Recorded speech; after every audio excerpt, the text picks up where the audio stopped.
Hi friends, ഇന്ന് നമ്മൾ try ചെയ്ത് നോക്കുന്നത് ഒരു സ്നാക്ക് ഐറ്റമാണ്. ഈ കോക്കനട്ട് ബണ്ണെന്നും ദിൽകുഷ് എന്നുള്ള പേരിലൊക്കെ നമ്മുടെ ബേക്കറികളിൽ അവൈലബിൾ ആയിട്ടുള്ള ബണ്ണിൻ്റെ ഉള്ളിൽ ടൂട്ടി ഫ്രൂട്ടിയും തേങ്ങയൊക്കെ വെച്ച് ഉണ്ടാക്കുന്ന ഒരു സ്വീറ്റ് ഐറ്റമാണ്. അത് നമുക്ക് വീട്ടിലെങ്ങനെ ട്രൈ ചെയ്യാമെന്ന് ഇന്ന് നോക്കാം. ഇതിനായിട്ട് ഒരു ബൗളിലേക്ക് ഒരു 1/2 കപ്പ് ചെറിയ ചൂടുള്ള പാല് ഒഴിക്കാം. ഇതിൻ്റെ ഉള്ളിലേക്ക് ഒരു 2 ടേബിൾ സ്പൂൺ പഞ്ചസാരയും ഒരു 1/2 ടേബിൾ സ്പൂൺ ഈസ്റ്റും നമുക്ക് ഇടാം. എന്നിട്ട് ഇതിനെ നന്നായിട്ട് ഒന്ന് മിക്സ് ചെയ്ത് കൊടുക്കാം.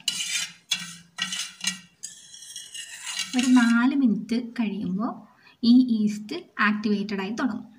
അത് കഴിഞ്ഞിട്ട് നമുക്ക് ബാക്കിയുള്ള ഇൻഗ്രീഡിയൻസ് ചേർക്കാം. അപ്പോൾ ഇതൊരു 4 മിനിറ്റ് കഴിഞ്ഞിട്ടുണ്ട്. ഇനി ഇതിനകത്തേക്ക് നമ്മൾ ചേർത്ത് കൊടുക്കേണ്ടത് ഒരു 2 കപ്പ് മൈദ.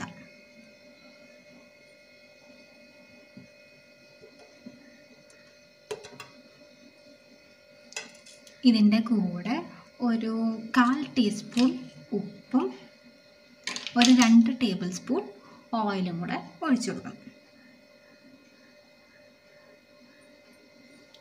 ഇനി ഇത് നല്ലോണം ചപ്പാത്തി മാവിൻ്റെ പരുവത്തിൽ നമുക്ക് കുഴച്ചെടുക്കാം.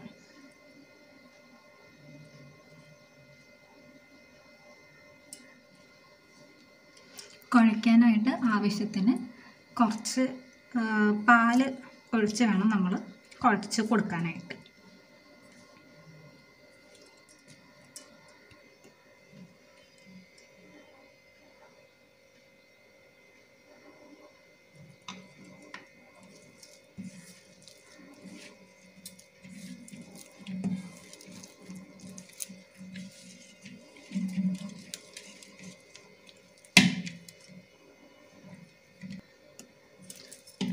അപ്പോൾ നമ്മുടെ ബണ്ണിനുള്ള ബാറ്റർ അല്ലെങ്കിൽ അതിനുള്ള മാവ് നല്ല സോഫ്റ്റായിട്ട് ഇവിടെ റെഡി ആയിട്ടുണ്ട്.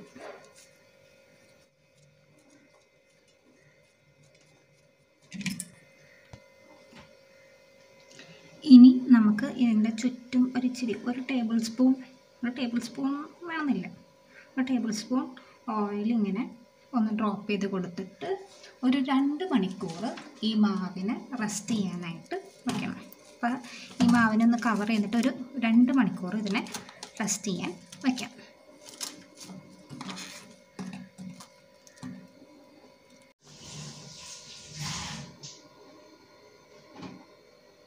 അപ്പോൾ ഈ മാവ് ഒരു 2 മണിക്കൂർ മുമ്പ് കുഴച്ച് വെച്ചതാണ്. അത് നല്ലോണം നമുക്ക് കണ്ടാൽ തന്നെ അറിയാം, നല്ലോണം പൊങ്ങി വന്നിട്ടുണ്ട്. ഇത് നമുക്ക് ഒന്നും കൂടെ ഒന്ന് മിക്സ് ചെയ്യാം.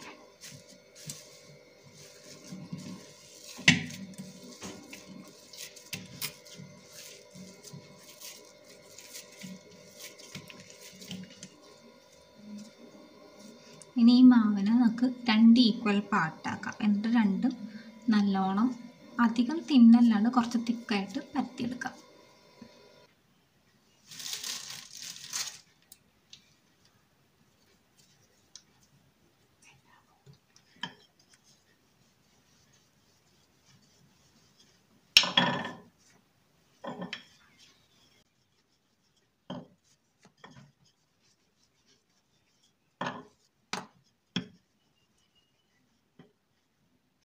ഞാൻ 2 പീസിനെയും ഇങ്ങനെ പരത്തിയെടുത്തിട്ടുണ്ട്. ഇനി നമുക്ക് ഉള്ളിൽ വെക്കേണ്ട ഫില്ലിംഗ് ഉണ്ടാക്കാം. ഇനി ഫില്ലിംഗ് ഉണ്ടാക്കാനായിട്ട് നമുക്ക് ഇതിനകത്തേക്ക് ഒരു 1/2 കപ്പ് തേങ്ങ, പിന്നെ ഒരു 1/4 കപ്പ് ടൂട്ടി ഫ്രൂട്ടി, പിന്നെ വേണ്ടത് ഒരു 1/4 കപ്പ് പഞ്ചസാര, പിന്നെ ഒരു 1/4 കപ്പ് ചെറി, പിന്നെ ഇതിനകത്തേക്ക് കുറച്ച് നട്ട്സ്, എന്തെങ്കിലും ബദാമോ കശുവണ്ടിയോ അങ്ങനെ എന്തെങ്കിലും നട്ട്സ്, ഒരു 10 എണ്ണം ചെറിയ പീസാക്കിയത്, പിന്നെ ഒരു 2 ടേബിൾ സ്പൂൺ ബട്ടർ മെൽറ്റ് ചെയ്തത്. ഇതിനെ നല്ലോണം ഒന്ന് മിക്സ് ചെയ്യും. ഈ മിക്സ്ചറിന് പകരം നമുക്ക് അവലുണ്ടെങ്കിൽ അവൽ, അല്ലെങ്കിൽ പഴവും ഒക്കെയാണെങ്കിൽ അത് വെച്ചും നിറയ്ക്കാം. അപ്പോൾ നമ്മുടെ ഫില്ലിങ്ങും റെഡി ആയിട്ടുണ്ട്.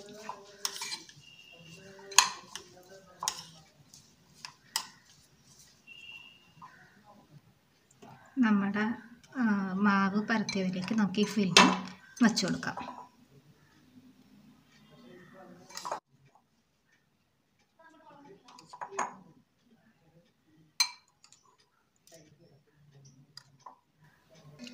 ഇതിൻ്റെ മുകളിലേക്ക് രണ്ടാമത്തെ പരത്തി വെച്ചേക്കണതും കൂടെ വെച്ച് നമുക്ക് സൈഡ്സൊക്കെ ഒന്ന് സീൽ ചെയ്ത് കൊടുക്കാം.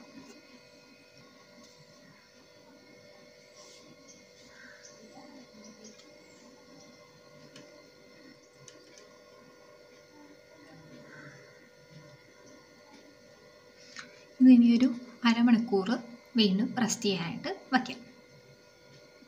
അപ്പോൾ നമ്മുടെ അരമണിക്കൂർ കഴിഞ്ഞിട്ടുണ്ട്. മിക്സൊക്കെ വെച്ച് കഴിഞ്ഞിട്ട് ഇനി ഇതിൻ്റെ മുകളിലേക്ക് നമുക്ക് കുറച്ച് പാലൊന്ന് ബ്രഷ് ചെയ്ത് കൊടുക്കാം.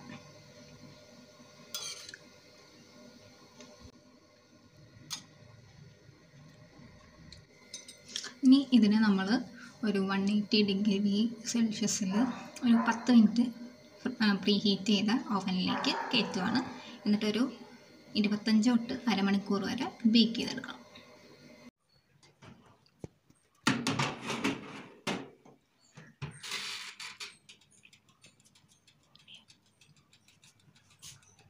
അപ്പോൾ നമ്മുടെ കോക്കനട്ട് ബൺ റെഡിയായി വന്നിട്ടുണ്ട്. നമുക്കിതൊന്ന് മുറിച്ച് നോക്കാം.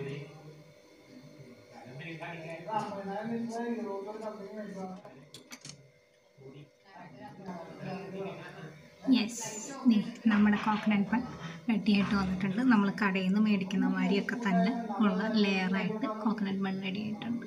അപ്പോൾ എല്ലാവരും ട്രൈ ചെയ്ത് നോക്കാം.